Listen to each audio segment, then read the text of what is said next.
Hello? Hello? Hello? Echo? What a mystery.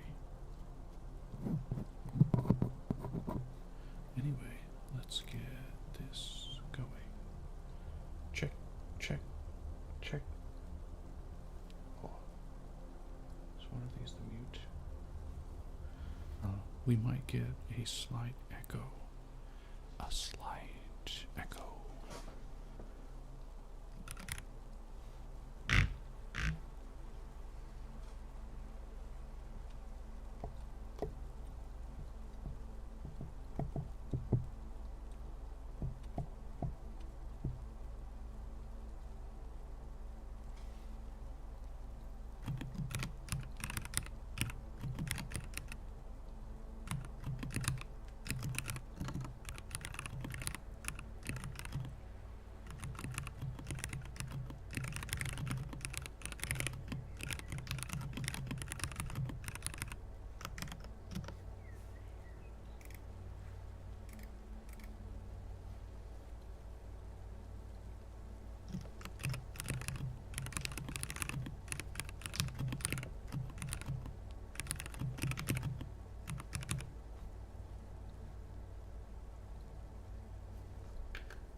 I think it's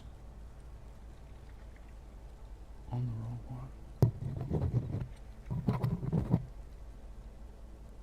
Let me try something here. I need to add a microphone and an audio input capture. And we go tasking, add properties.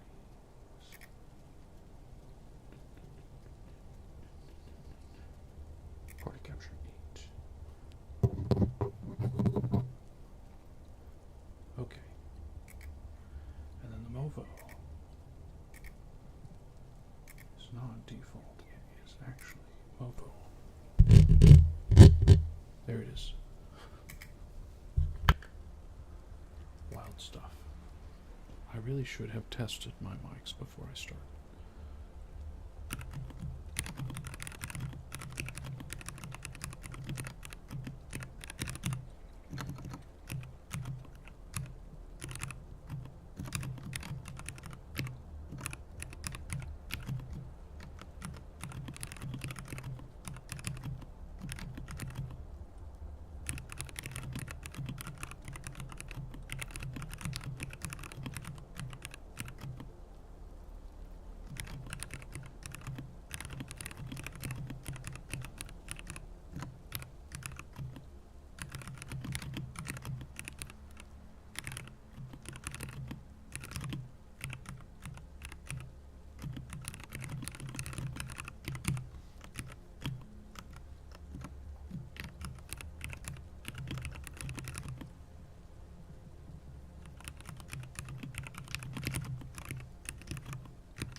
I'm going to record it so that hopefully I make shorts out of it. Why waste? when a good opportunity presents itself.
Soup or salad? At present, salad. What's up, Pebbles? What's up, salad? Salad. Which kind of salad, though? Would we go like chicken salad or leafy salad, do you suppose?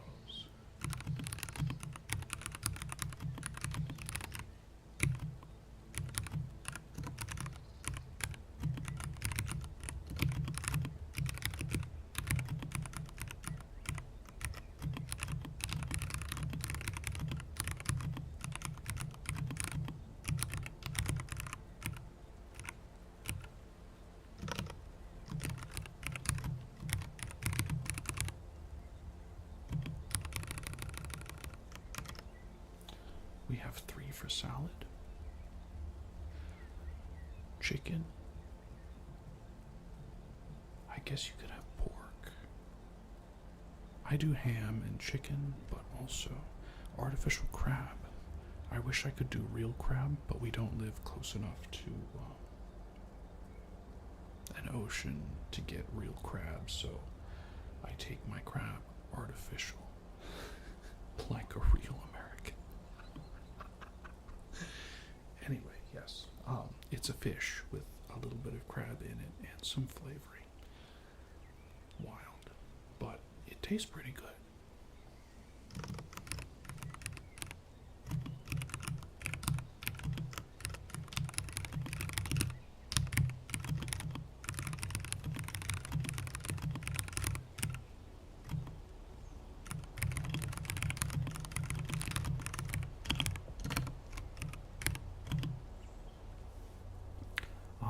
Pork and beef band.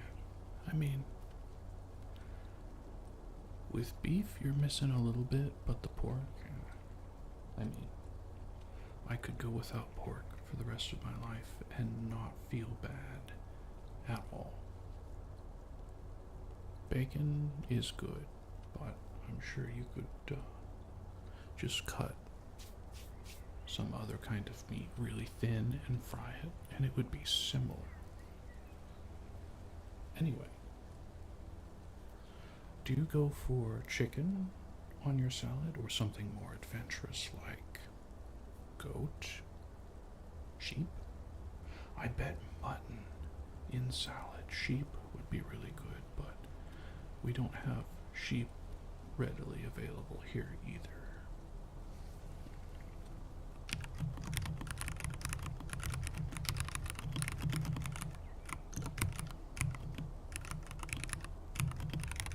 But I really, really like lamb. Delicious.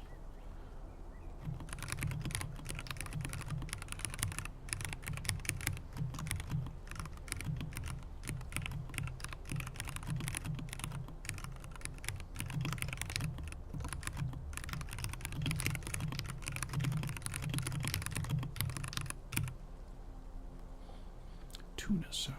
Yeah, tuna on salad is not bad. I find fish in a leafy salad, if it's like actual fish, to be very difficult because anytime you try and stab the fish with your fork, the fish is now 10 fish. Difficult. Pebbles, you don't eat a lot of meat?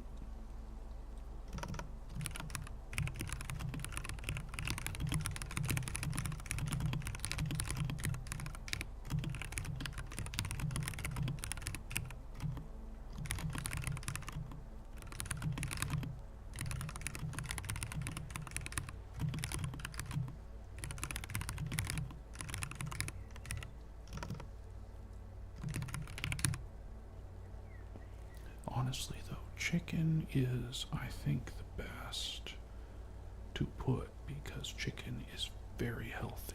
And generally, when one eats a salad, one is trying to eat more healthy. So, it's a very good combo, and it tastes pretty good, I think. Picky with food. I've been eating this combo with my salad. Some form of meat, usually chicken, but some seafood, bacon bits, croutons, egg. I'll have one egg that I like scatter throughout. A little bit of salt. There's like two more ingredients that I'm missing. Oh, ranch or French dressing.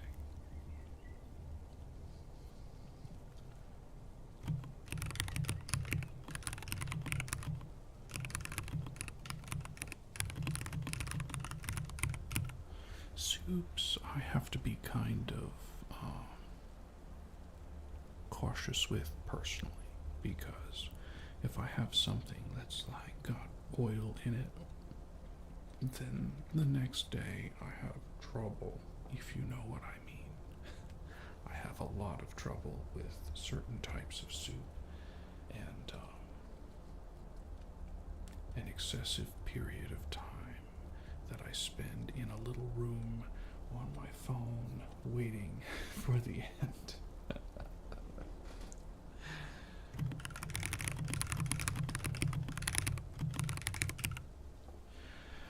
You can get a lot of protein from beans and legumes, I'm told.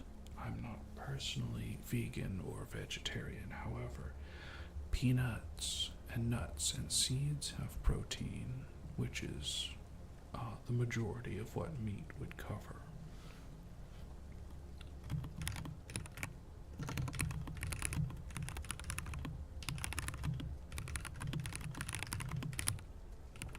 In America, some of our vegans and vegetarians are still fat.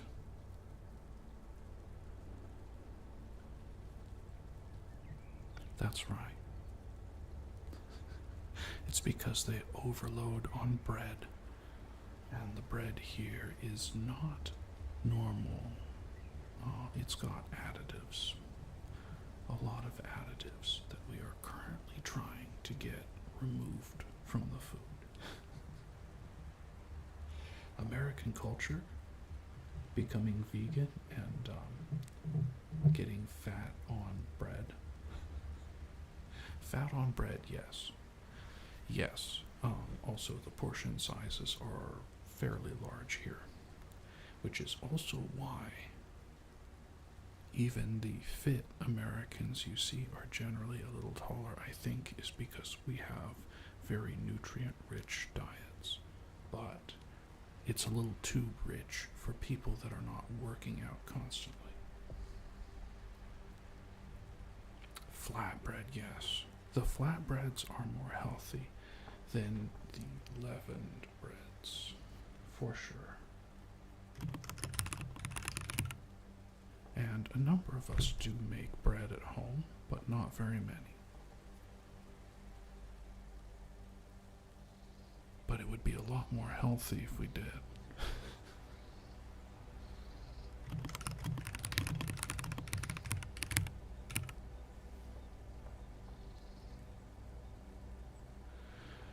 We eat a lot of pasta here, which is a form of bread, and a fair amount of bread, like sandwiches. Most people will eat a couple sandwiches per week, which is always on bread.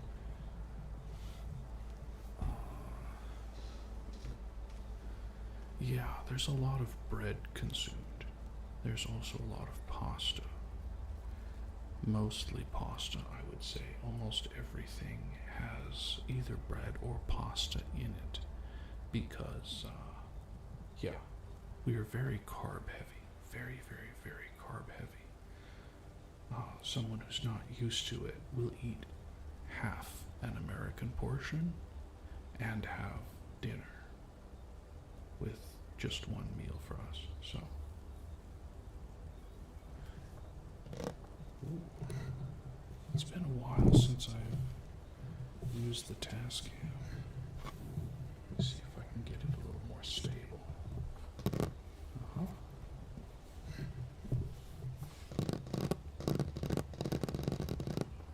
By the way, I am now in the new space. And by new space, I mean I was in that corner over there, and then I moved along the wall to here. And now I can have my light light up the whole area instead of just a corner.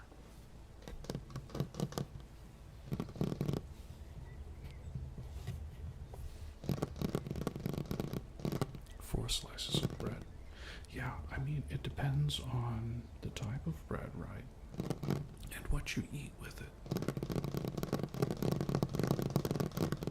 But we say a 2,000 calorie diet is average or normal, but a lot of people are eating closer to 3,000 calories a day. And then they don't work out, they don't exercise. We're forced to sit in offices 8 hours a day and then fight traffic on the way home. It's unfortunate. Ooh, yeah. I really like eggs because they're a lower calorie, high protein alternative to a lot of the snacks that I've been trying to avoid. We have a thing called Pop-Tarts here. And Pop-Tarts Pop-Tarts are 340 calories for two very thin wafers about this big. And they have a fruit jam filling or chocolate filling or some kind of sweet or fruit. Artificial, of course. It can't be real. I mean, if it were real, we'd be missing some calories. Anyway, 340 calories, that's right. So 340 calories for that little thing, but you can have a can of pasta and soup. That's 340 calories about. So do you want those two little slices, or do you want the can and have a whole meal? Difficult. So I cannot carry a can around, but for a snack at work, I can carry 2 eggs in a little bag. And that serves the same purpose, while also being like 300 calories less than the other 2 options. I am trying to lose just a little weight. I think honestly, I wouldn't mind staying the same weight if I could lose the stomach fat, which is true of a lot of Americans as well. But in our defense, during World War II, when there were food shortages going on and they were a lot of people that worked in food production were over across the sea fighting. Either sea, could have been Pacific or Atlantic. The USDA, or our food regulatory body, made a food pyramid, where they put bread on the bottom because bread was cheap and easily available.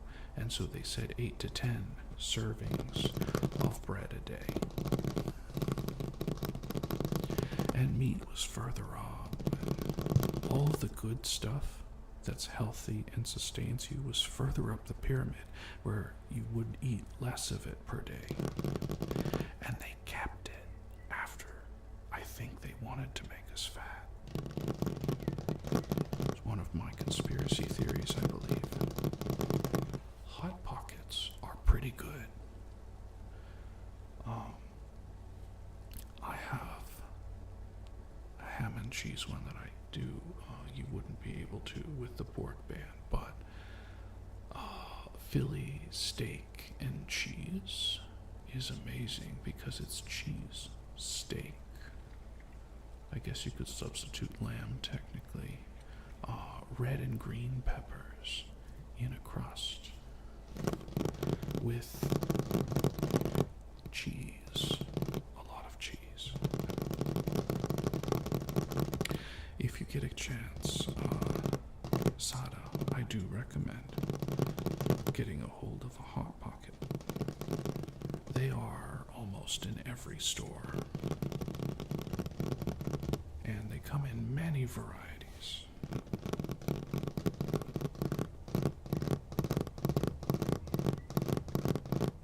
By the way, y'all, we have been talking about food.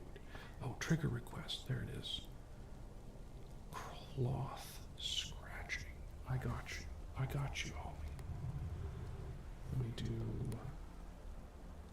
a little meat here. Where is it?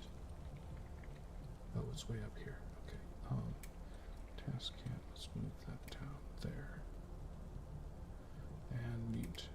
Okay. It's still echoing a little bit. That's kind of weird. Anyway, cloth scratching.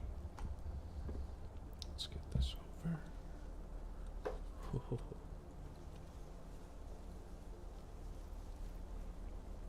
And ooh, hold on, it's echoing. Turn that way. Okay. There we go.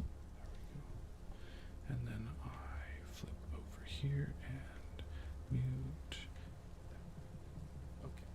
Okay.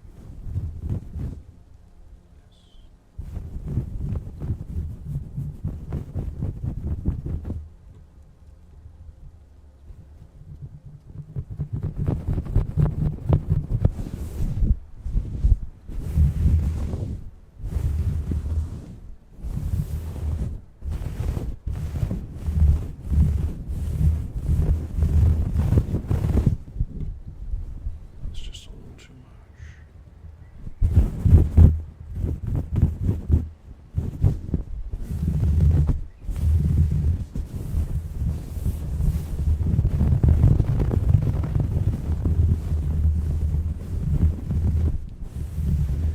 Yes.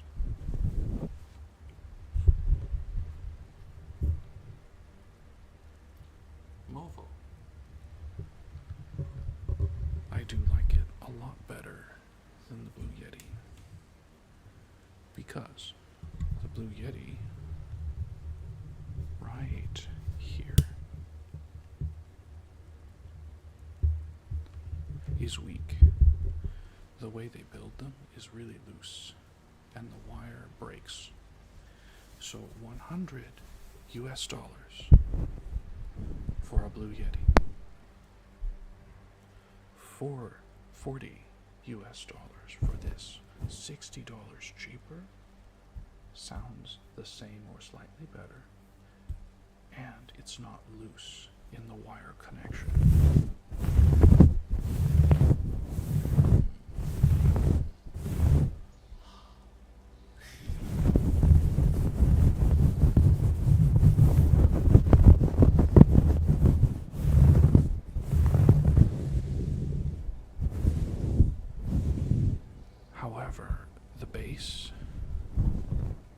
is not as good.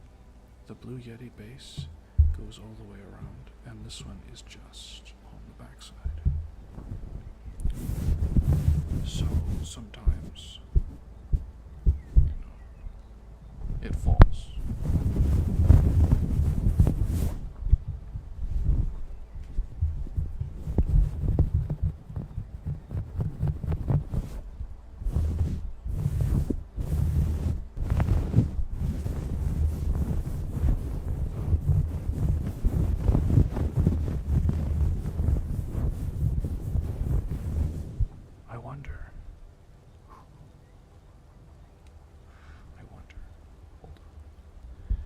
Just a second here.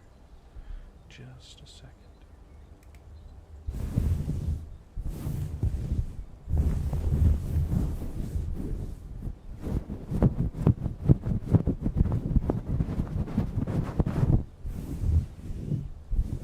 It doesn't work as well as I wanted it to.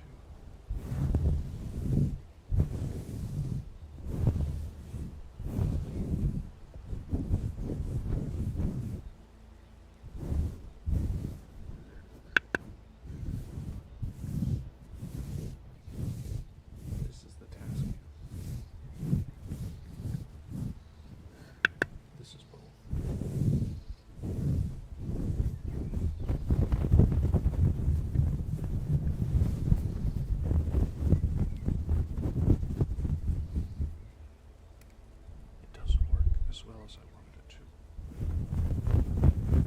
I thought we might get two different mics layered over at the top of each other, and we would get a more interesting effect than actually happened. But this sounds good. Yeah, it wasn't very dramatic.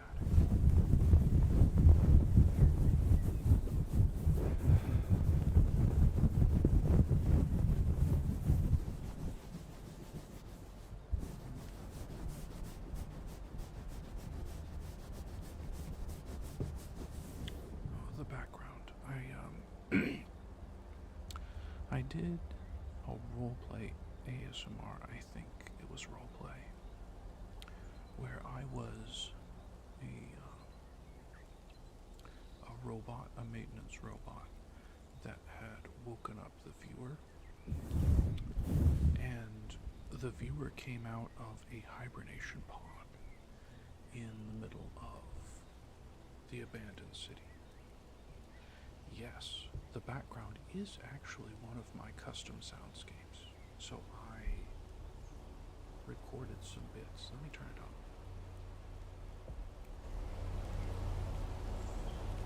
I recorded the keyboard part, the ambience. I added rain, various other noises. There's birds, there's other stuff. I mixed it all and mastered. It was pretty awesome. Of course, the keyboard part was really easy. It's just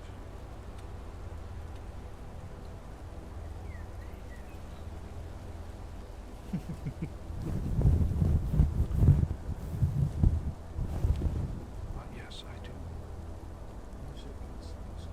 Sometimes I come up with something really cool.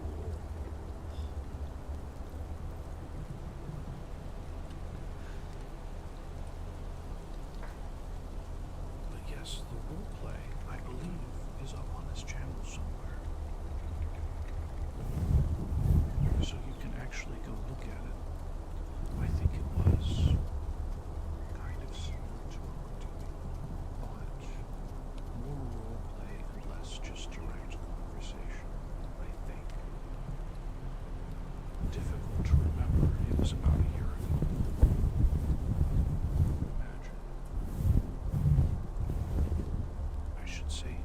Originally recorded about a year ago, but I uploaded it more recently.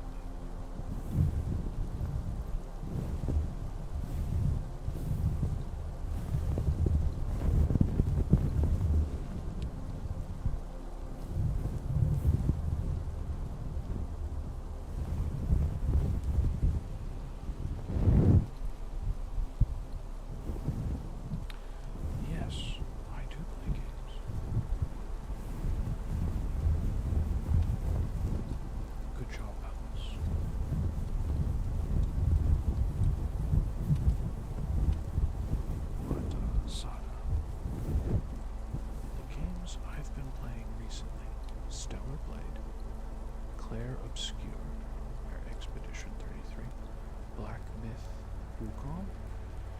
Tales of Arise.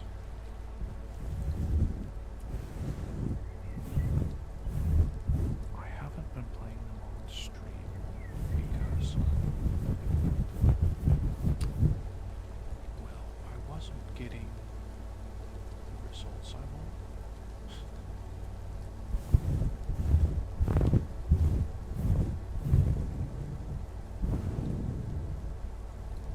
But this is good. I could, at some point in the future, return to living on stream. I miss streaming, I think, the most.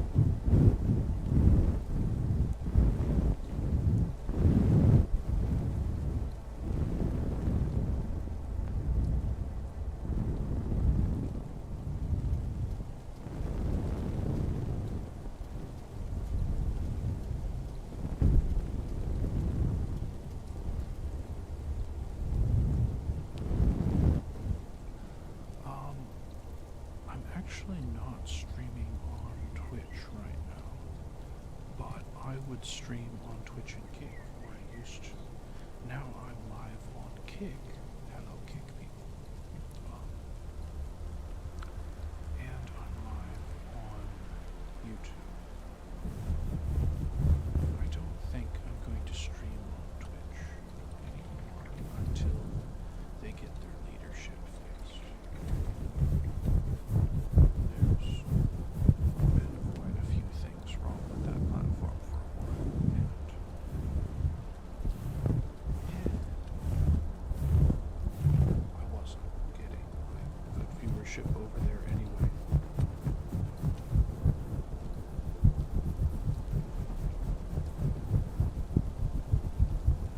YouTube, I'm still cautious. Like, I don't know that I would stream games on YouTube.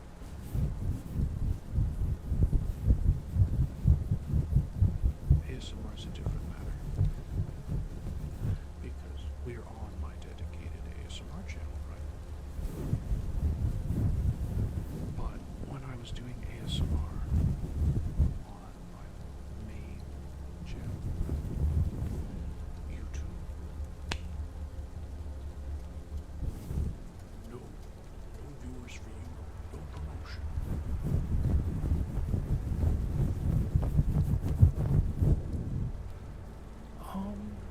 I don't have a gaming channel that's gaming right now. I could though, because I have two channels that I'm not really using. Now I have this channel, and then I have one more.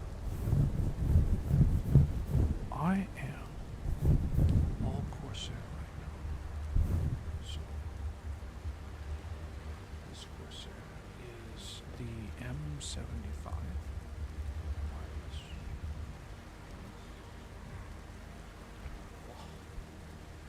Is the M65, I believe. Also. But when I play games, I have a GameSir Xbox controller. I guess hybrid controller because you can plug it into a Yeah.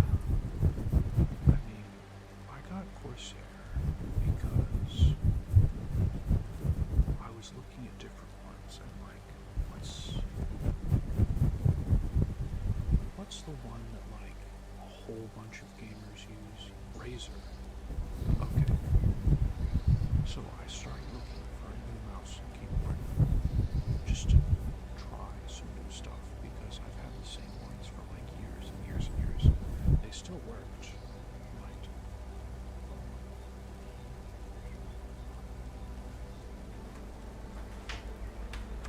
For example,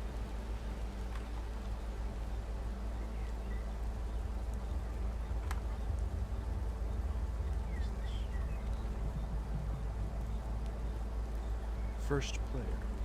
Okay. First Player gaming keyboard. It's just a generic keyboard, and it's wired. but it worked very nicely. Yeah, nothing wrong with Logitech. But Logitech's main competitor, right? The main one is what's this? Elgato Stream Deck, and Elgato is part of a larger company that also owns Corsair, and I have a Stream Deck right here. So as I was looking around and seeing different connections of different things, I'm like, well, I really like Stream Deck, sorry. And Stream Deck and Elgato have a bunch of different stuff, cameras, microphones, and all that. Of course, with this kind of microphone setup, I'm not going to find something that they have for microphones. The deck, it was it's the one with 8 buttons and 4 dials. Pull that out a little bit. There we go. Yeah, so this is a touch screen that you can use and push. These dials push to click, and they turn and I do a bit of editing, audio, video, images, and I've just found it so helpful to have my programs here, and I can just change the menu, push the button, and the program pops up instead of hunting on my desktop, which I have 3 monitors right now. 1, 2, 3. It's hard sometimes to find things, especially if I don't use the bevel. Good night, Pebbles. Good luck with your 5 hours of sleep. I hope I helped.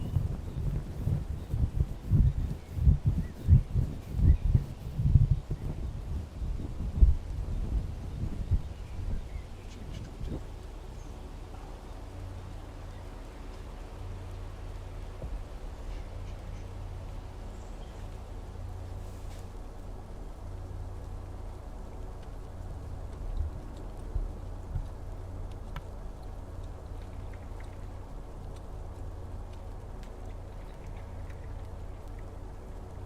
Desk cam back on. Okay.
By the way, Sada,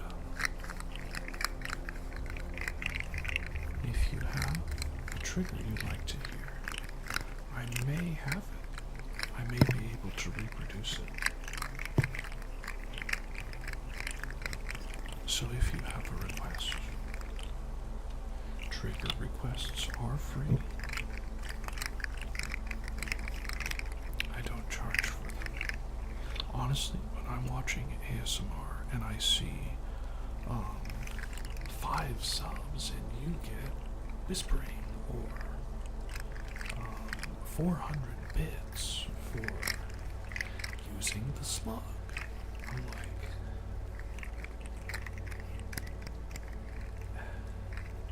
it's just not for me. Not for me to listen to. Not for me to do myself. Not that I wouldn't necessarily do it in the future, but it just seems so taggy. Like,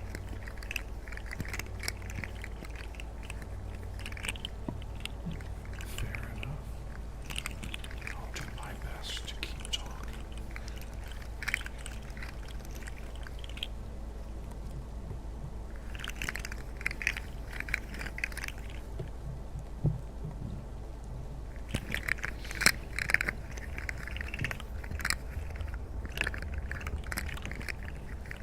Yes, I did. I did the background audio for this.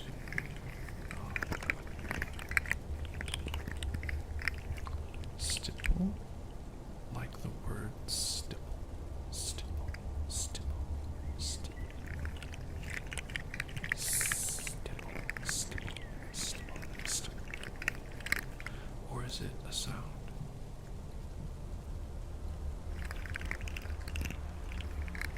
There is somebody that does stipple as a word.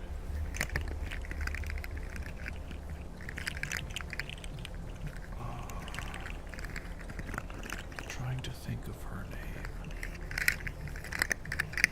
She's got a 3D avatar. She streams on Twitch and YouTube. Well, she uploads videos to YouTube.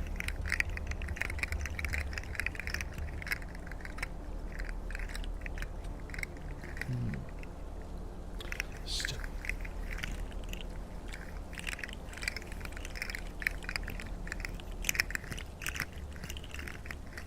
Let me see if I can do something here.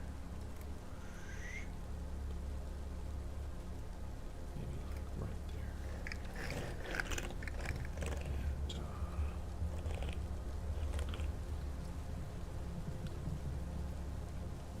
And now the stipple motion, is it like a poke? Or is it a pet? Or is it a pull? Stipple. A poke with a stick. Stipple. Stipple. Stipple. Stipple. Stipple. Stipple. Stipple. Stipple. Stipple. Stipple. Stipple. Like this? Oh, that was kind of loud. Stipple. Stipple. Stipple. Stipple. Stipple. Stipple. Stipple. Stipple. Stipple. Stipple. Stipple.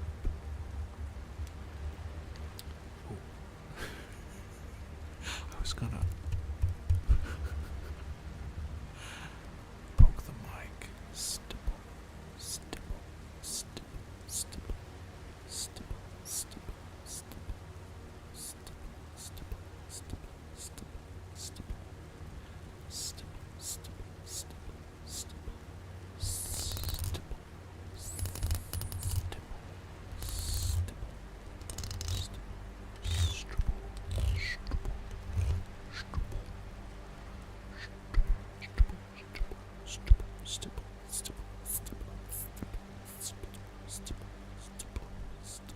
stipple, stipple,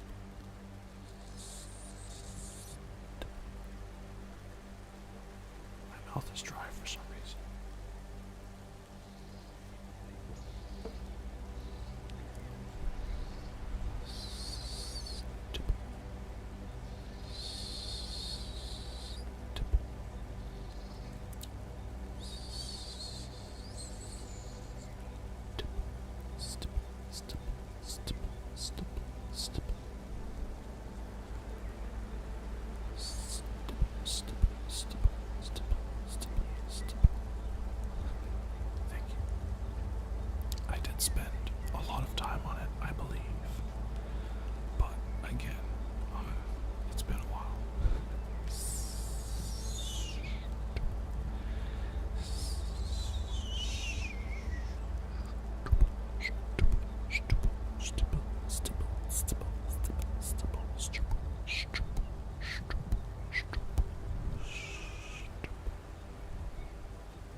process making this ambience. It's on one of my other channels.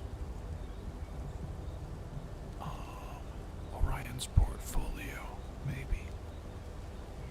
I don't know that it would be particularly interesting, but yeah, I think I recorded like my whole screen process.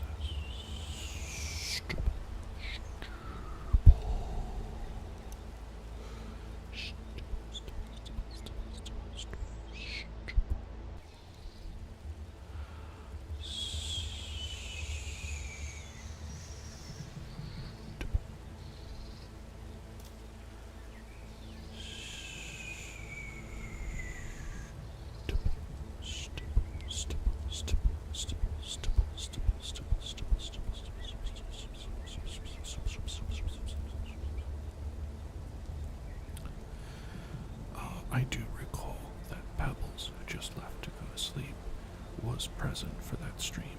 Pebbles also does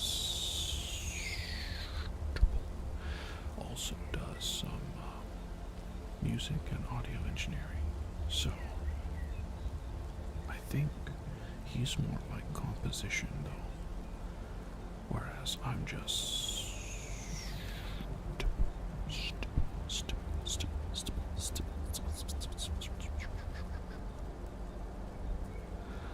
making things up as I go along.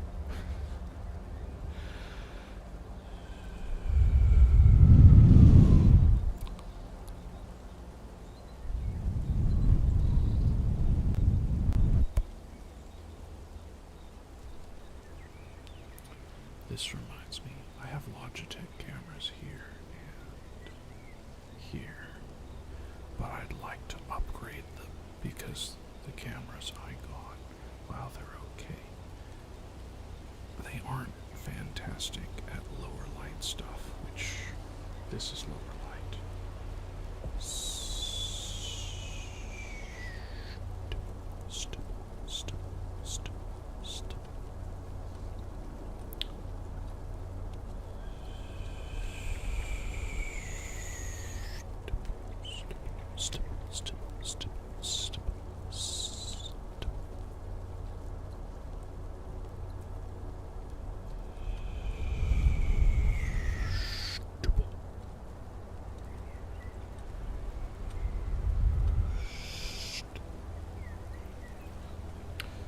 Upside down. It was easier, honestly. You can't see that, but the way these arms are is they're attached to my desk behind the monitors. They come up, over, and then a little bit back down here. So if the mics are right side up with the way this is made, I have to bend the arm down so the arm covers up part of the screen, so I can't really see everything on all of my monitors. However, because mics work whether they're upside down, right side up, or sideways, hanging them and having this much clearance, I can now see everything on all three screens, which sometimes I need to, and sometimes I only need two screens, but regardless, it was hanging down, and like this camera was getting interfered with, so you couldn't see what was going on down there. So this is why they are upside down. Yes, exactly. That's 100% it. Like this setup, it's not really cluttered, how one might think a normal streamer would be cluttered, because I use this desk space for a number of things.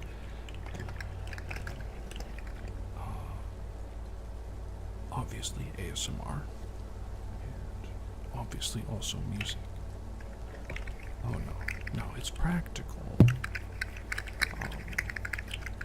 I wish I was in a situation where I could think, oh man, it would actually look cooler if I did this. And I actually had the resources to do it, but no. The mic arms were quite cheap, so they're not as flexible. Not as flexible as a regular.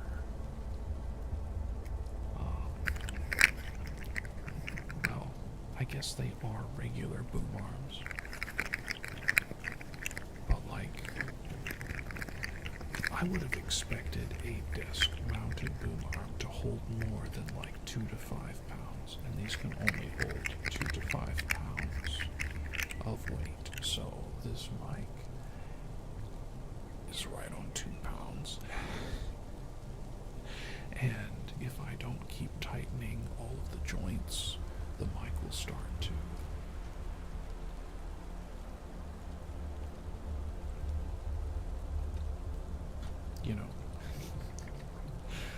but I tighten them pretty regularly when I start to notice that they're starting to sag or they're hitting the monitors.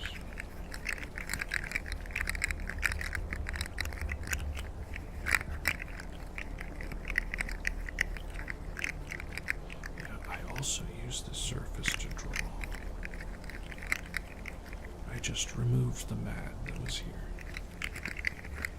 This is an all-purpose desk mic. P420. Ooh, we have a knower.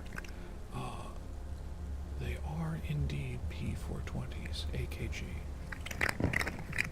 Now, I got these specifically because they were large cap, and I like the sound of my voice through large cap.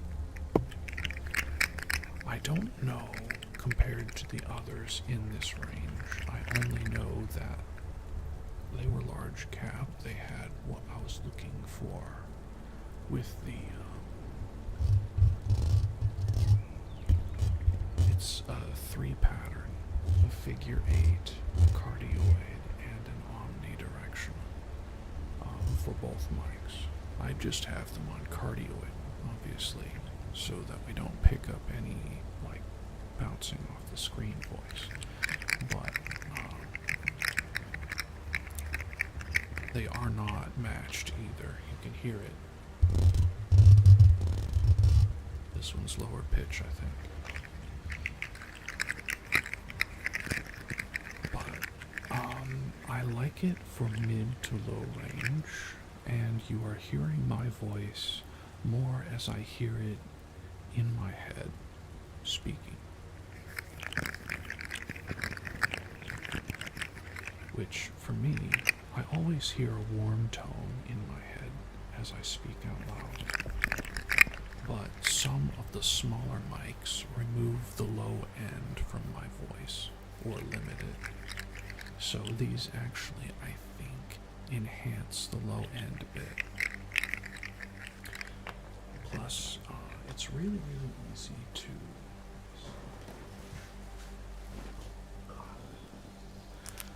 the big bag of mic covers.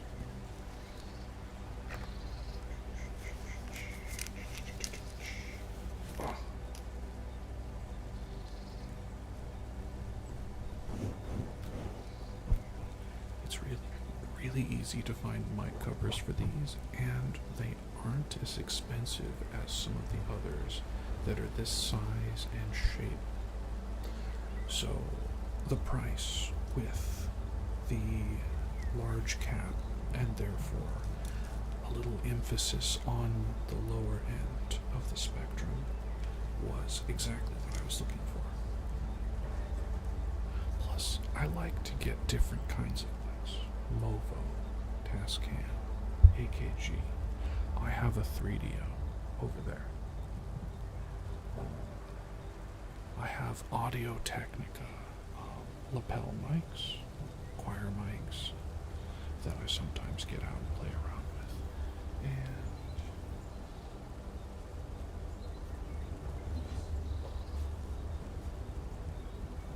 D5s are in here. I am in a recording studio artist's wet dream. Keep in mind, I have been collecting these mics for years at this point, so it's not like I just go out to the store and buy all of them. But, you know, US money, $200, $300, it's pretty easy to get per paycheck for me. So I'm just like, okay, now I've got one of these. In this case, I bought this for singing because I was going to be singing more. And then I liked it for talking. So next paycheck or the paycheck after, I got a second one. And that's how I afforded it.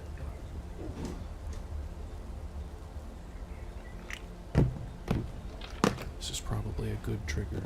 Anyway. Mic scratching. Okay.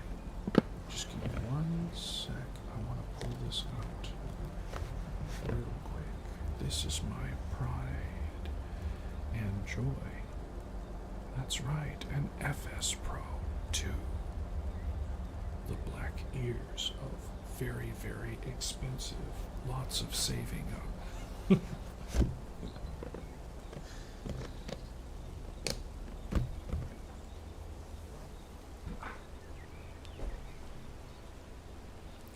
So scratching. Here's our tool. You mean the 3DO? Yes. I use the 3DO a lot. It's actually my primary mic. So, the scratching on the Tascam.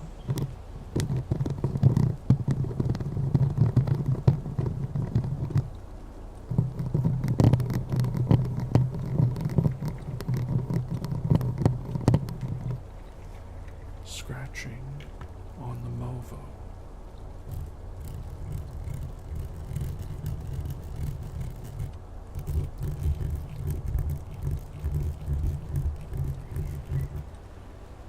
Scratching on the AKG.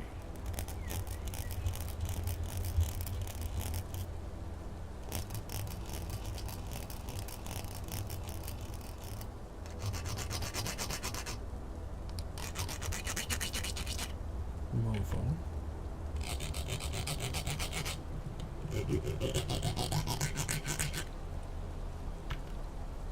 Tascam.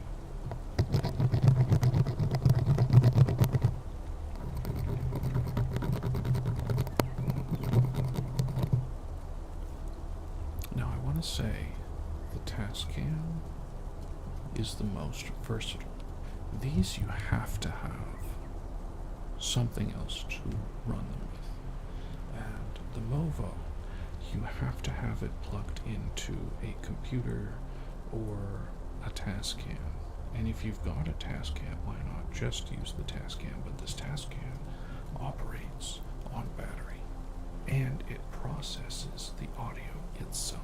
So you can literally record with it somewhere.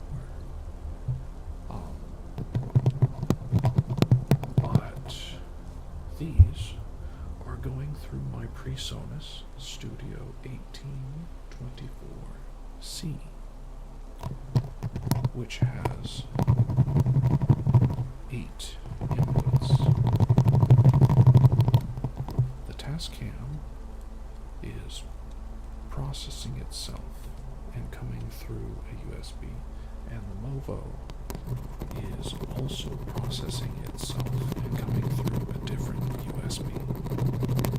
Technically, I could put the Movo through the Tascam and then send them both through the same one, but the Tascam does not handle powering other mics very well, I don't think. But Tascam did not come with a battery. It did not come with a stand. It did not come with a cable. It was literally just this little square. And so I got the Tascam and was very excited, and I opened it up and I could not use it because I didn't have a cable and I didn't have a battery. So I had to get the battery and then take a cable from something else.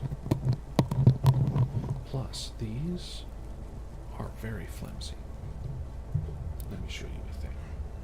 So, you see how much that's moving?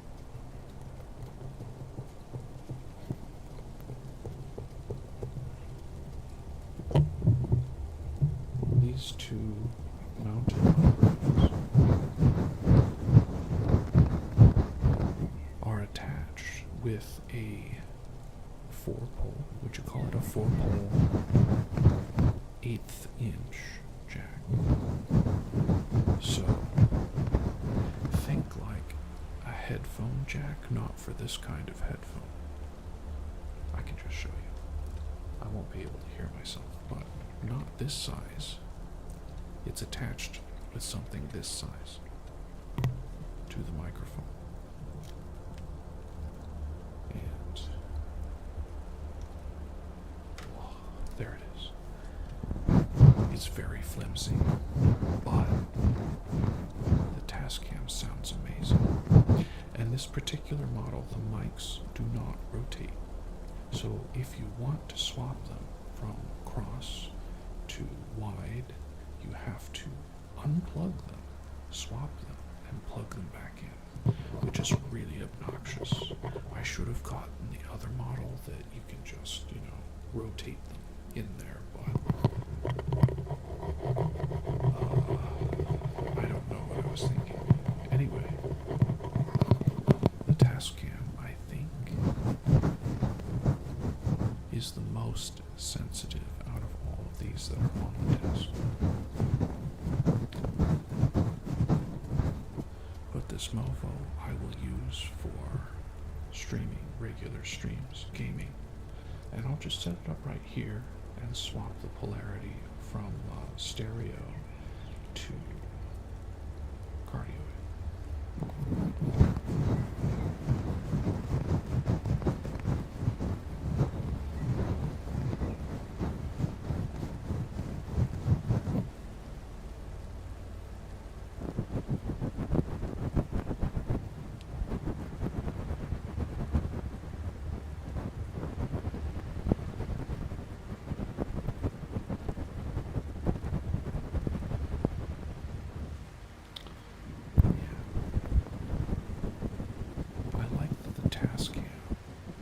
Sounds like it's actually inside of your ear. Whereas I would say this one sounds like my voice is just outside of the ear, right? The Movo, because of the nature of the mics inside of its capsule, sounds like it's, in front of your face or behind your face. When I use it, I often perceive the voice happening behind my head.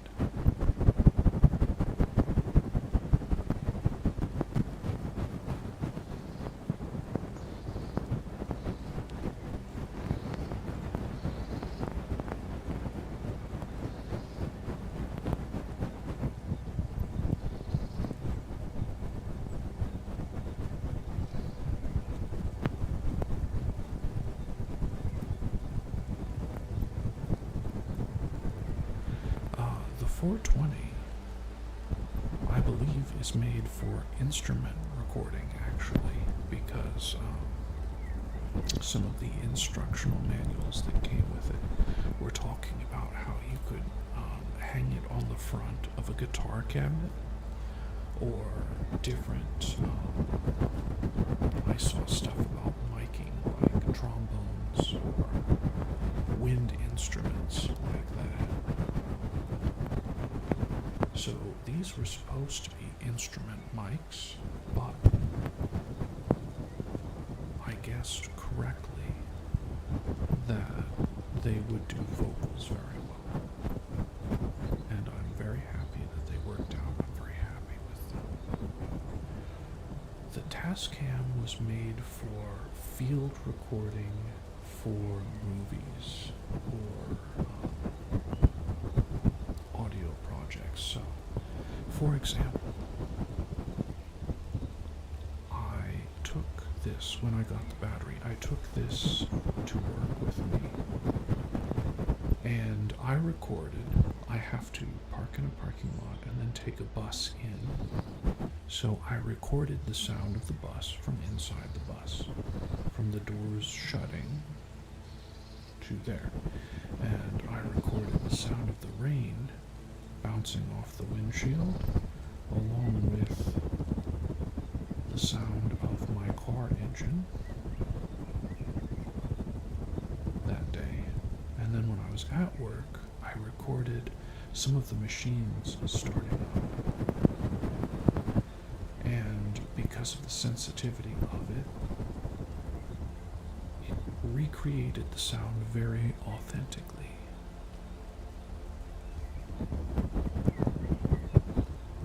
And I still have those sitting on my desktop right over there. I haven't figured out a good role play to use them in yet.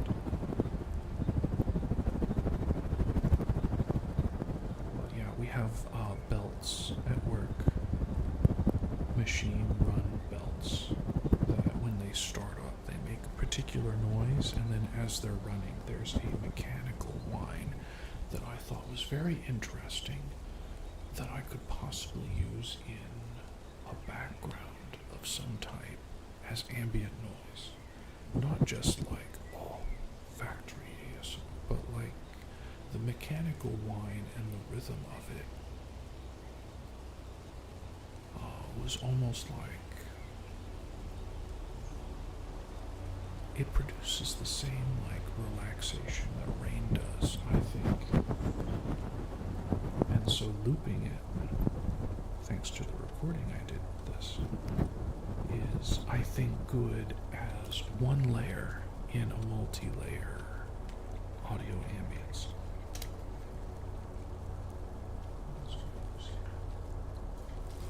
Maybe we try this.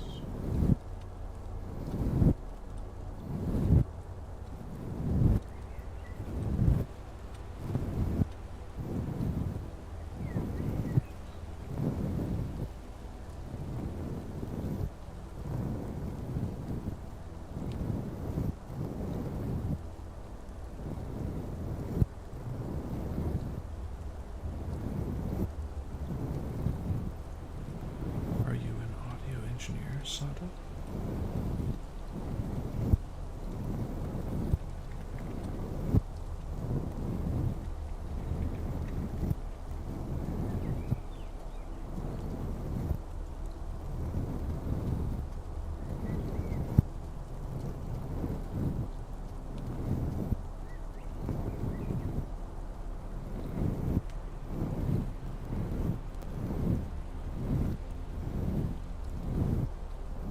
I'd be curious to know.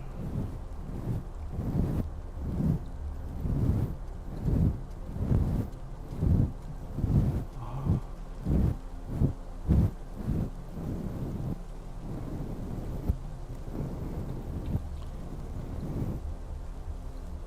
yeah, I've been influenced by a couple that maybe you've heard of, maybe not. If I can remember their names. There's a fella that I really liked for a while, but his production was so high end that I stopped watching after a while because I felt like I needed to watch it because it was so visually interesting. And for me, I want to provide an ambience and a background for the people that are watching and talking, but I also want people who are just listening to be able to turn off the screen and just listen if they want, just zone out, because they know it's not really changing.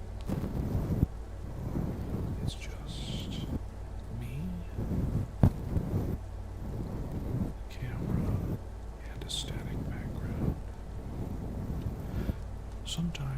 do moving backgrounds though, and I've made a couple of them.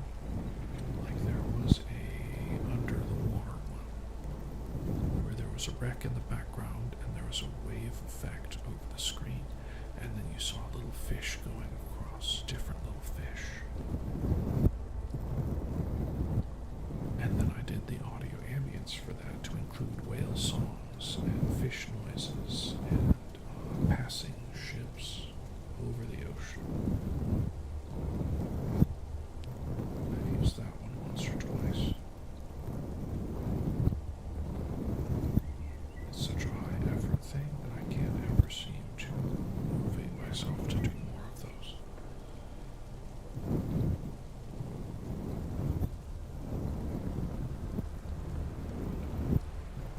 Recently, anyway.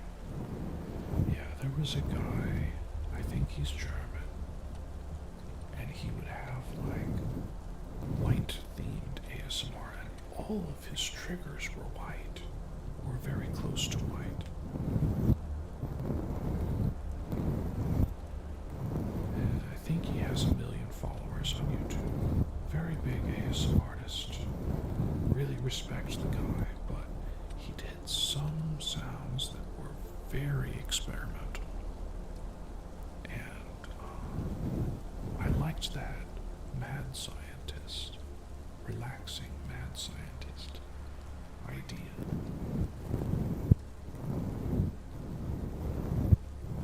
But the other part,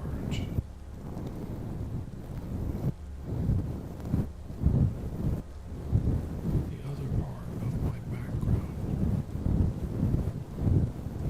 that will flavor the ASMR over time is I went to school for percussion. Drums, percussion. And I did a little bit of study of audio engineering, but not enough to actually make a difference. Like, I knew what I was doing, but mastering is like I can mix pretty well. But adding effects is, I could get good at it if I did it more.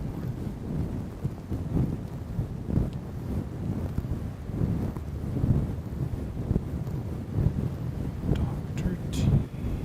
I'll have to check that out. Let me get this.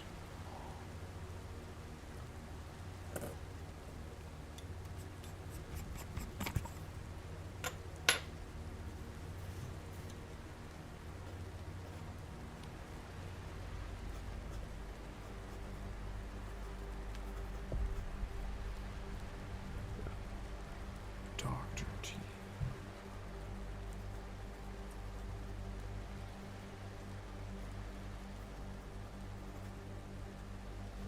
I don't know if you're picking up much of this writing.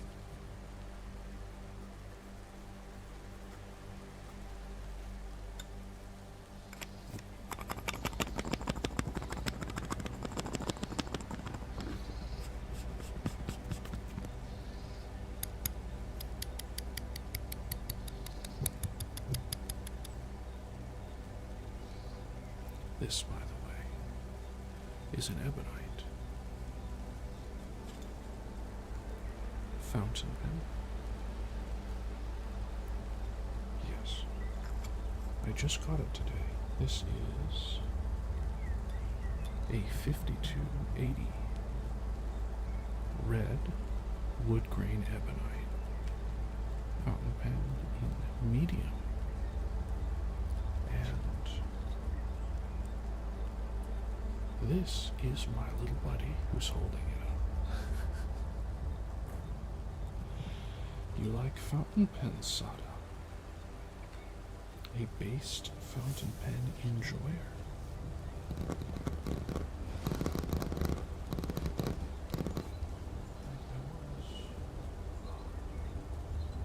I was using this as a pen rest.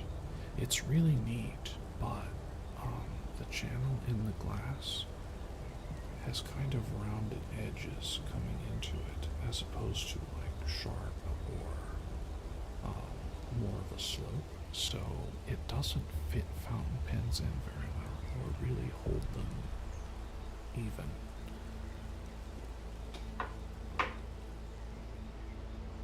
I also picked up a very nice pen holder here that it only holds my digital drawing utensil, but it's pretty good, pretty good.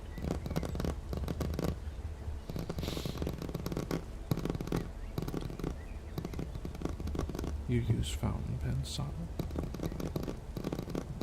Oh, relaxing. Oh, I need to write that down too. Let's pull out.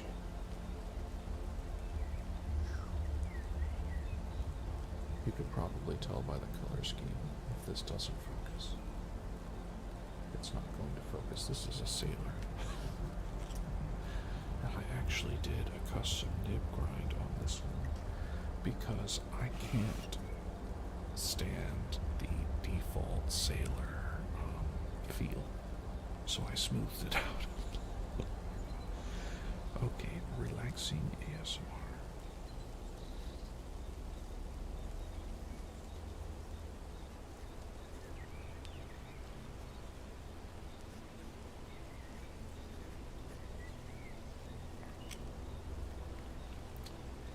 Yeah, the good ones are very expensive.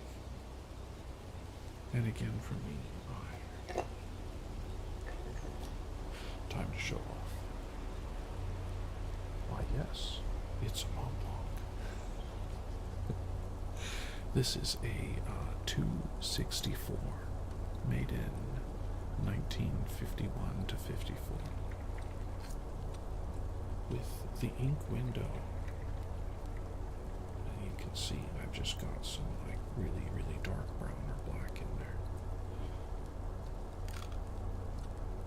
Yeah, so my advice to you is look for a cheaper brand.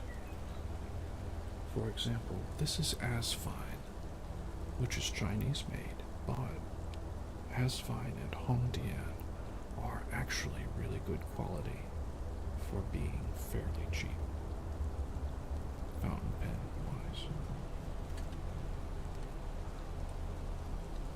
You can't see as much, but it's a very, very rich blue ink in there.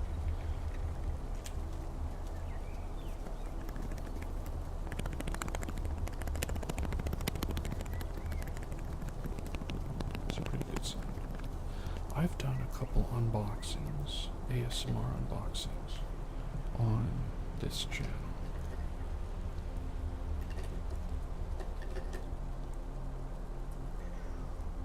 Pelikan is one of my favorites.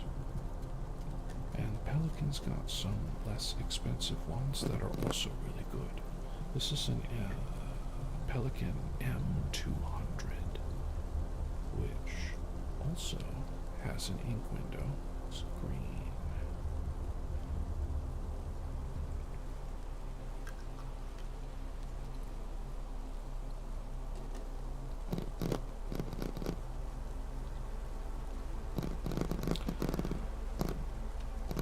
Yes.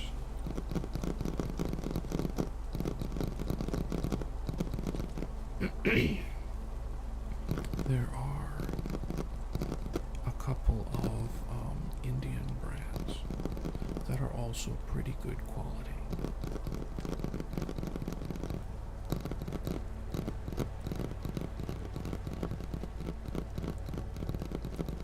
But I'm not 100% on which ones they are because I kind of... Pelikan is 182. Yeah, for me it was $150 US dollars. But do you have eBay where you are?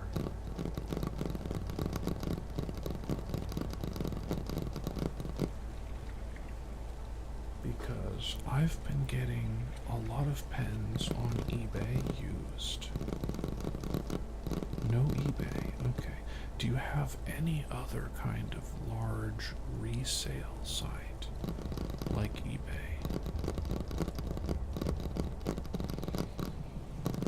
Because you could do what I've been doing and find cheaper used models and pick those up for cheaper than you buy new. And most of the time, they're in really good shape. How many for this pile?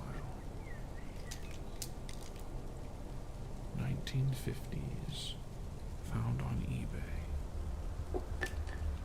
This one I bought from an actual pen store. This one I bought on eBay. This one I bought on eBay. This one I bought on Amazon. Amazon.com. But Asvine sells on just about every website you can imagine. And this one was also from eBay.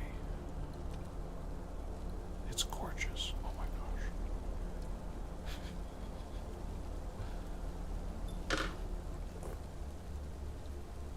But I've managed to find on resale sites like that a lot of really, really good deals. Ah, not big there, okay.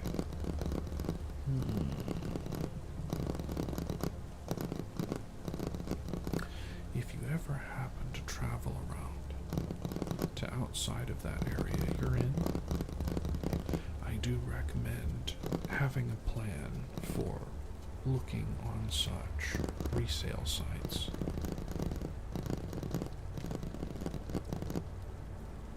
Yeah, that's been a big problem around me, is everybody here uses the cheap pens. And a number of people that I've talked to, or that have talked to me about fountain pens, because I take them to work and I use them. A lot of them are like, yeah, I don't really care to spend $15, $30, $100 on a pen when I can walk down to the bank and take one of these. And I'm like, but it feels bad to write with. Do you want to write? They're like, no, I just have to write sometimes. Okay, whatever. They don't get it. Some people won't, but that's fine.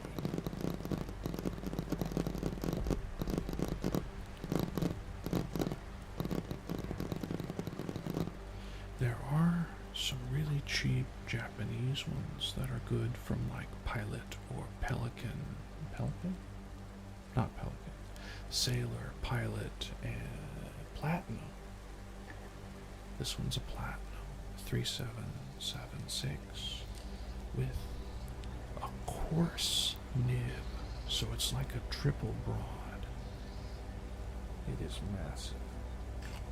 It lays down a lot of ink. I really love it. It's like writing with a marker.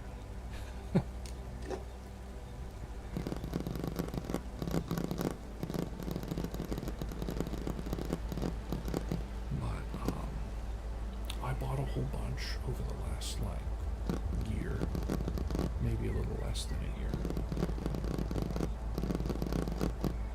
Yeah, Magna Carta has some pretty good ones, but they're expensive. Ranga also makes decent pens from what I've heard. I don't own Magna Carta or Ranga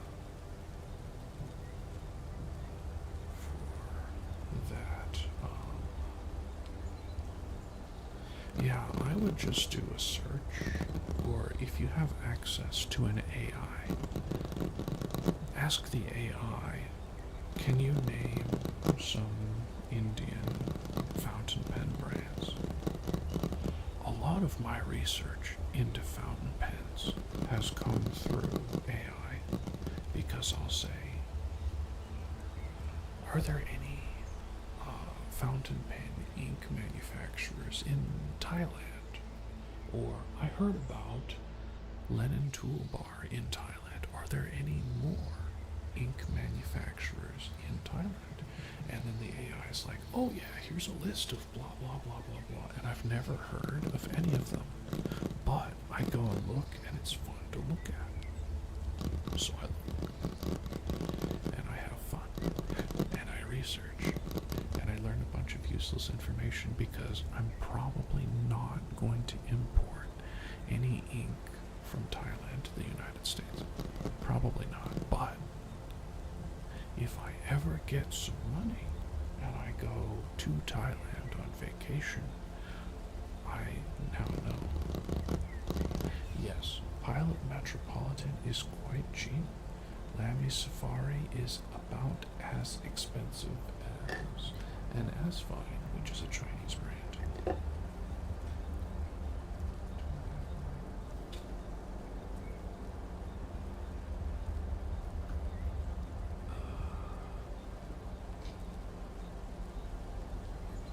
I do not have a Pilot Metropolitan. However, I do have a Lamy Safari.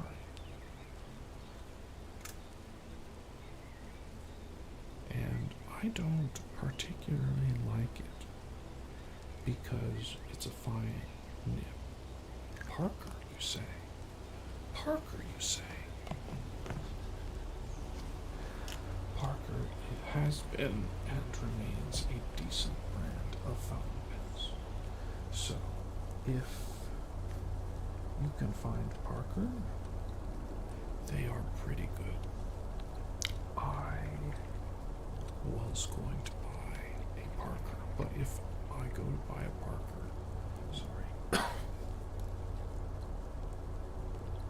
I'd want it to be vintage, personally.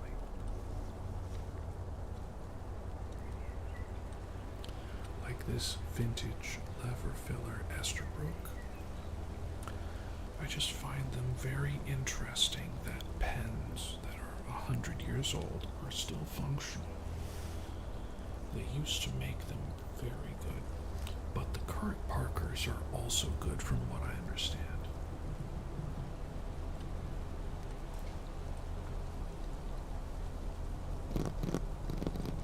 Parker Frontier for 7. That's fine. My suggestion to you is, if you get into it, get several different sizes of nib. Because I initially got just fine, and then a medium, and I was like, oh, I really like them both. The fine and the medium, cool. And then after a while, I was like, well, I've never tried a broad or an extra fine. So I tried the extra fine and I didn't like it. And I tried the broad and I'm like, ooh. And then it's gotten funky after that. This is a music nib, my Sailor. This is the Pelican. Is a ooh, there's an ink splotch on it.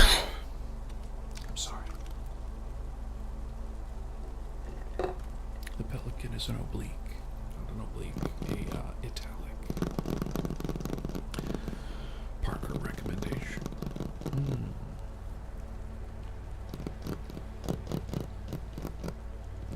For their modern stuff, I'm not 100%.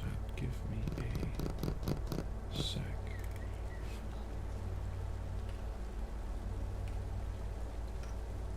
Oh.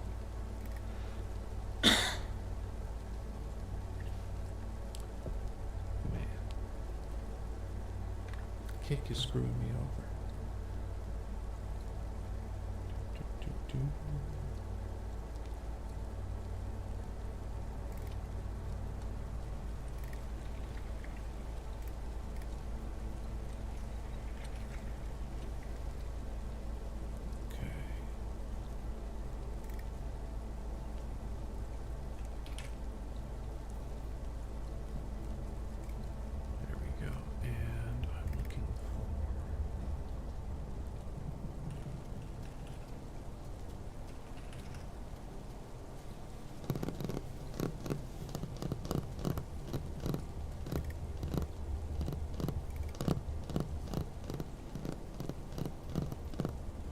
did you say? Parker Frontier.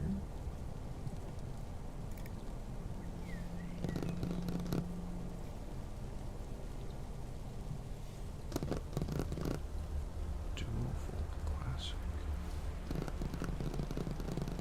Classic. Sonnet. Parker 51. They re-released the Parker 51. Wow. Parker 51 is one of the most famous,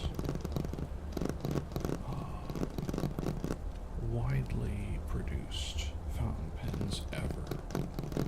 And a lot of people have made their fountain pens as tributes or rip-offs. Parker IM, Parker Jotter, Vector, Jotter Origins. I don't think I saw a Frontier.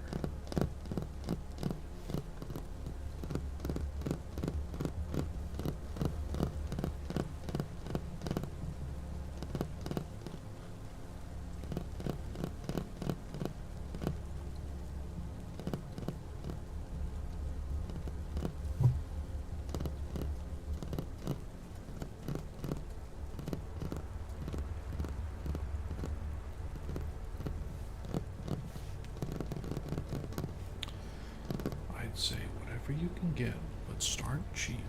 And if you like cheap, then go more.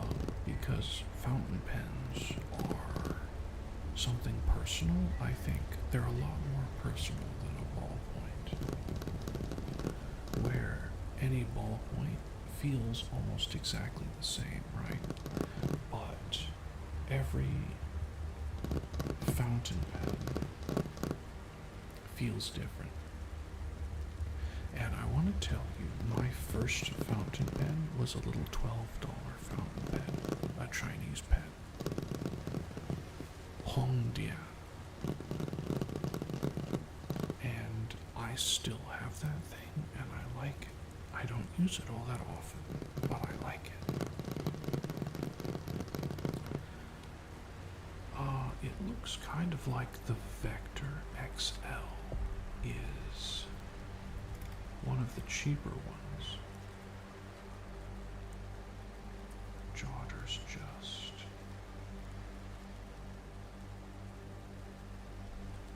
Yeah, it looks like Jotters are a ballpoint. Oh, they have a fountain pen Jotter. Yeah. So Parker, I think Parker and Waterman are both owned by Unilever, which is a giant company in charge of a lot of things. And unfortunately, they have taken them from legendary status to like mass production. So, if I were you, get one of the, what did you call it? Frontiers. Get one of the Frontiers and see if you like it. Get it either in a medium or a fine. And if it only has one, then just get whatever size it comes with. For example, this Jotter that I'm looking at, the Jotter fountain pen, it only comes in medium with a stainless steel nib, which is fine. I have some steel nibs. For example, this Pelikan has a steel nib that writes fantastic. This Asfine also has a steel nib that is fantastic. Oof.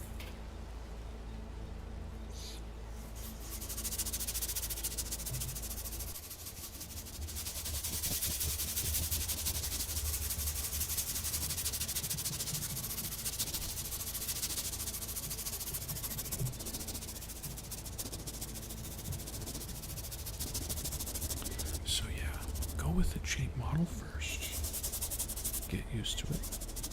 See if you like fountain pens, like really, really like to write with them.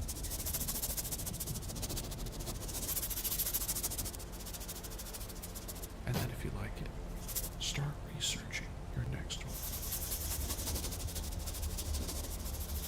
Yes, Frontier is probably a good entry. I can't find it on their website. And I don't know if it's exclusive to your region of the world, or if maybe they don't produce it as of 2025, or anyway, if you have Parker nearby, you might also have Waterman. You might not. But yeah, get a Frontier, write with it for a bit. Have some fun. Is a Frontier, is it a cartridge pen? Cartridge converter? It'd be great if it came with a converter, because Parker also makes ink in bottles. And you could get, for example, a nice bottle of Parker, which is going to look different than this, because this is Pilot. But, yeah, you could get a nice bottle and fill your pen with it. I think that's one of the best things about fountain pens is, well, let me show you. Let me show you a thing. We'll show you with the hand cam.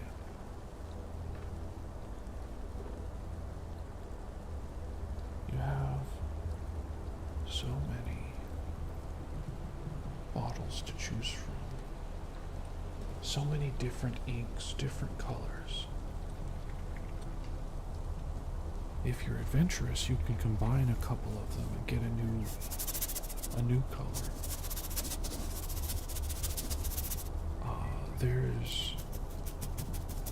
There's a lady on YouTube that goes by Dandelion Diaries, and she does a lot of ink swatching. She'll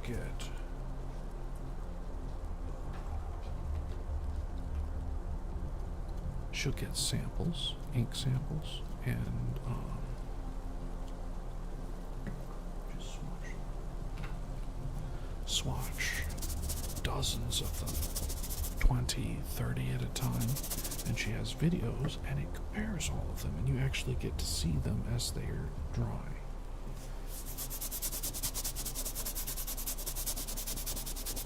Refillable fine mint, that's good. Yeah, if it's a cartridge, that's fine.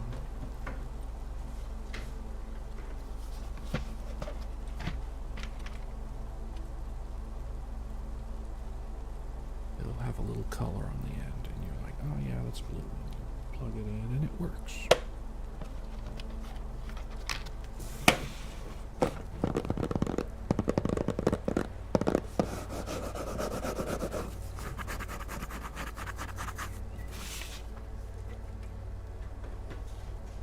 If it's got a converter, which we'll use my Sailor as an example, the converters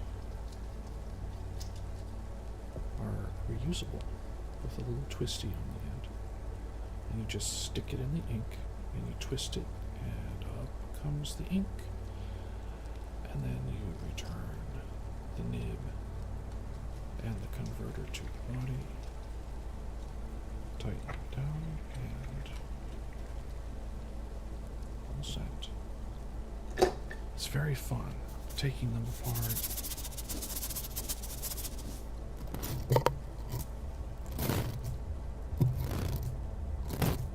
Putting them back together. What's not so fun is I've had a number of them that the nibs have a problem after a couple fills, or maybe I'm just using them wrong, maybe I pressed too hard and the nib got a little deformed. It's kind of difficult to tell. But yes, you want a refillable so that you can reuse it for however long you need to. And then, obviously,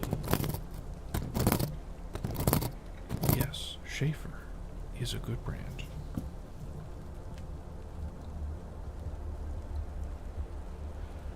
Maybe both.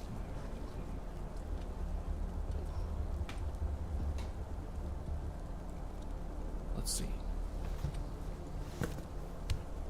No, I have a Schaefer here. This is the Schaefer something something 100 with coffee. It's gonna, anyway. It's the coffee themed Schaefer. I think it's got 100 in the title. Yeah, Schaefer is a good brand. If you can get one for cheaper. I mean, most of them are cheaper. I don't think Schaefer's another one that was bought by a big company and they moved from like super upper high quality stuff to mass production. Which again, nothing wrong with mass production, but after a while it's like I want something a little more handmade. For example, this double broad from Edison Pen Company.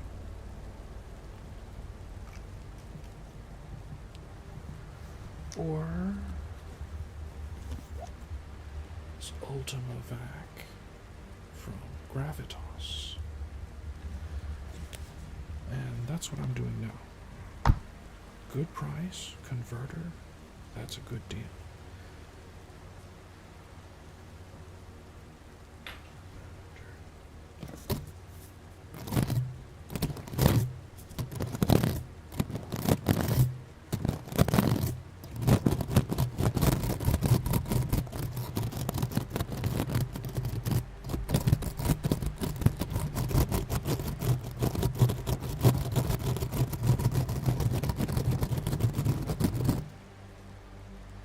It's 6:30 here?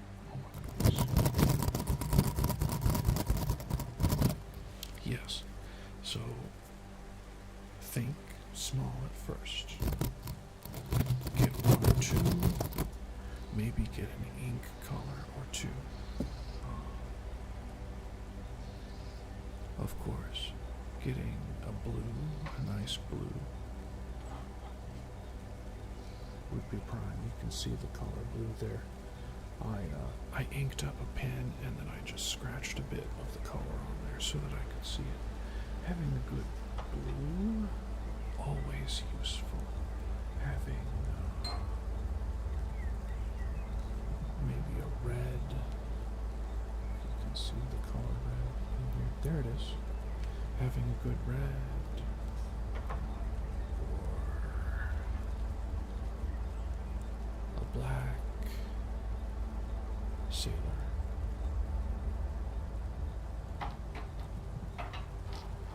So I've been,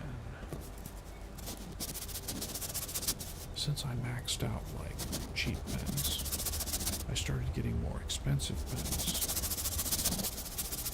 And now I'm working on figuring out which types of ink I like the best. So I have Pilot, I have Lamy, I have Sailor, I have Colorverse. Colorverse is quite interesting once you get into it, because it'll have like this one, which is a dark gray that leans purple, but look at all that shimmer. These sparkle when you shake them up, of course, and fill them with the pen.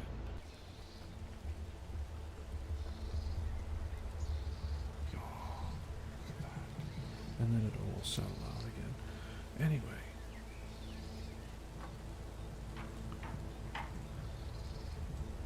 eventually Actually, you could also get some Jacques Herman if you wanted.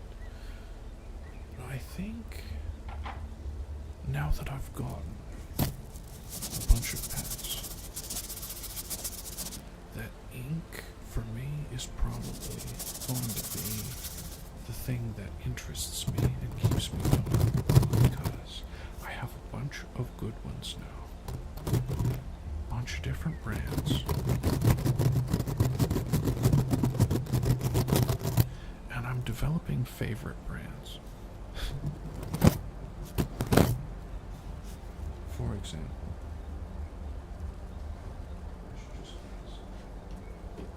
I should just keep this up. I love chatting about fountain pens. I tried out this Pelikan for $120, right? And I liked it so much that I got this Pelikan for significantly more.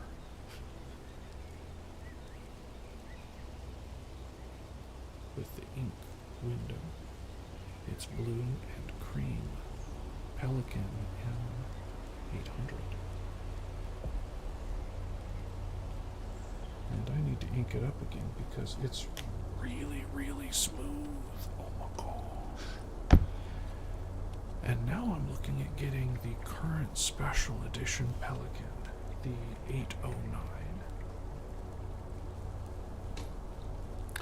But that's like $1,000, and I can't afford $1,000 on a pen. So I'm gonna have to wait for it to pop up on a resale site like eBay, or for some kind of sale. I do have a fairly large collection. It's over 30 pens at this point. I really need to write down some more. I've got like 20 regular ink bottles and like 20 of this size ink bottle. I've got calligraphy ink for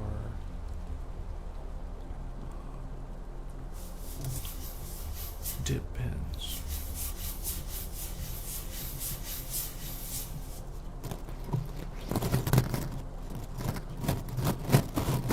I've tried out a bunch of stuff, and I like a bunch of stuff.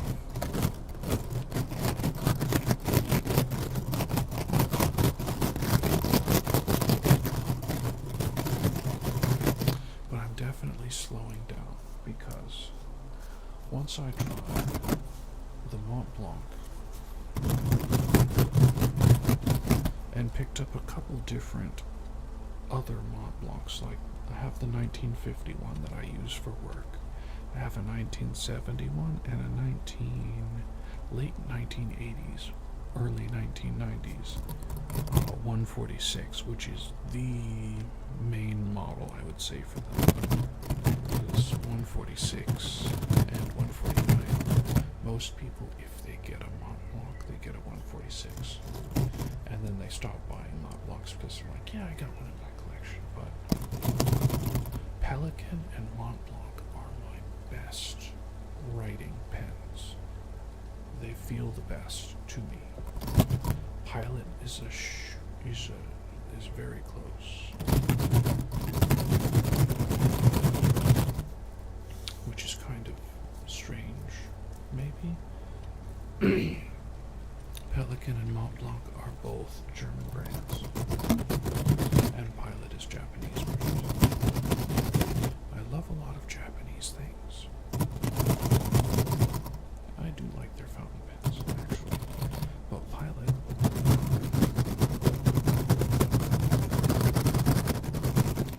Pilot's got such a weird price jump because the Pilot stuff, it stops at like $400 is the most expensive Pilot thing, and then their sister company or their high-end company starts off at like $1,500, 1,500.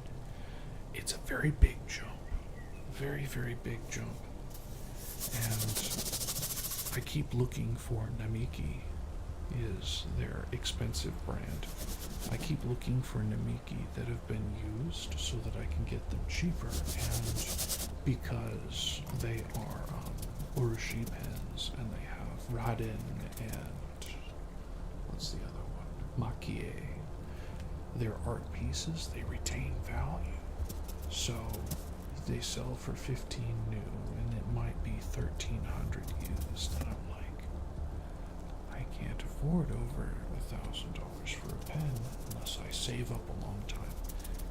And quite frankly, there are better uses of my money than, that.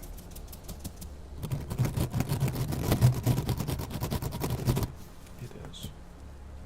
That one that I showed you earlier, well, a lot of these Mont Blanc sell for $1,000. This one I got for $200 because it was used, obviously, made in the 50s, so it's 70 years old, almost 80 years old, probably more than 80 years old actually, but it still works, and that's the thing. Most fountain pens, if you take good care of them, will last, I think. Now, some of the cheaper ones might not, but a Parker probably would last a long time. Do I have a Parker? I think I might have one.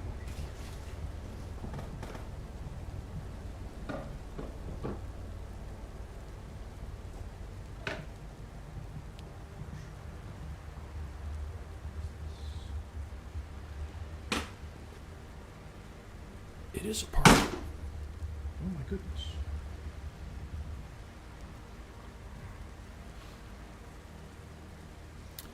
Okay, I got excited. This is a Parker Vacuumatic from 1945 with original nib and blind cap.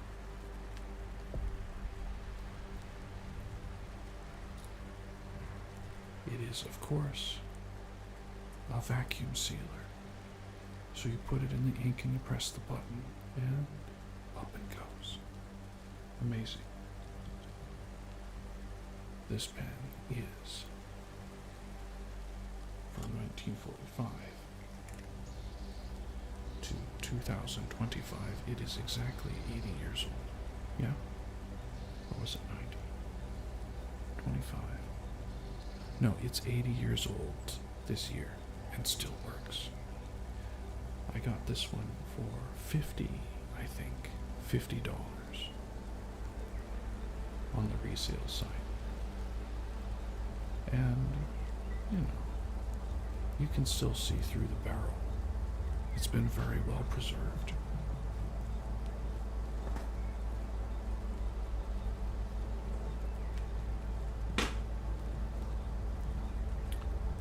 I keep the older pens over there and the newer pens over here.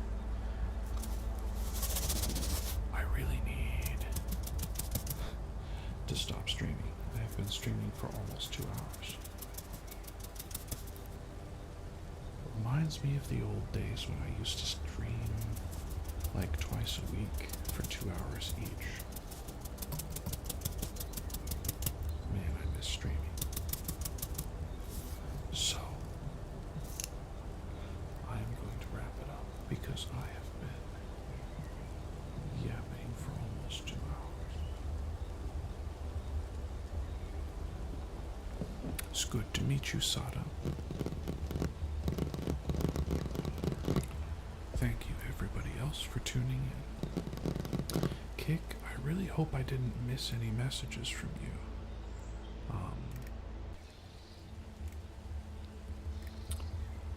It's kind of difficult when Kick keeps kicking me out. Okay, it looks like there weren't any messages. That's fine. That's totally fine. just wanted to make sure that I wasn't missing anybody. Yes, it has been 2 hours. Thank you so much for coming by. I appreciate you all that are watching live with me and that are going to watch the VOD on YouTube. Thank you so much. And have